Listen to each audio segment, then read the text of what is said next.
Assalamualaikum warahmatullahi wabarakatuh dan selamat sejahtera. Saya Cikgu Muhammad Najmuddin bin Ishaq ingin membentangkan Sains Tingkatan 3 Bab 6 6.1 Penjanaan Tenaga Elektrik. Pertama, Bab 6 Elektrik dan Kemagnetan. Kedua, Standard Kandungan 6.1 Penjanaan Tenaga Elektrik. Ketiga, Standard Pembelajaran 6.1.3 Membezakan antara arus terus dan arus ulang-alik. Jenis arus. Jenis arus ada dua, iaitu arus terus disebut AT dan arus ulang-alik disebut AU. Arus terus. Maksud arus terus AT. Arus terus ialah arus elektrik yang mengalir dalam satu arah sahaja. Contoh alat yang menggunakan arus terus: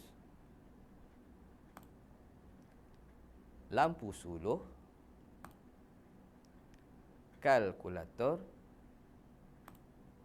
dan kereta mainan. Seterusnya, contoh penjana atau sumber tenaga elektrik yang menghasilkan arus terus: panel suria, akumulator dan bateri. Arus ulang-alik. Maksud arus ulang-alik AU. Arus ulang-alik ialah arus elektrik yang arah alirannya berubah-ubah secara berterusan.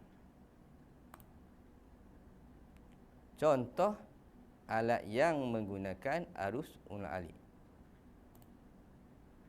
pembakar roti, pengering rambut dan pendingin hawa.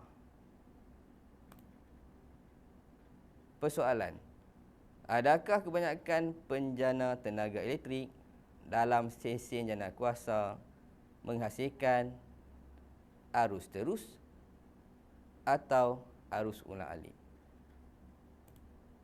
Baik murid-murid sekalian, jika murid mahu memahami topik ini dengan lebih lanjut, murid-murid boleh berbincang dengan guru-guru sains di sekolah masing-masing untuk memahaminya.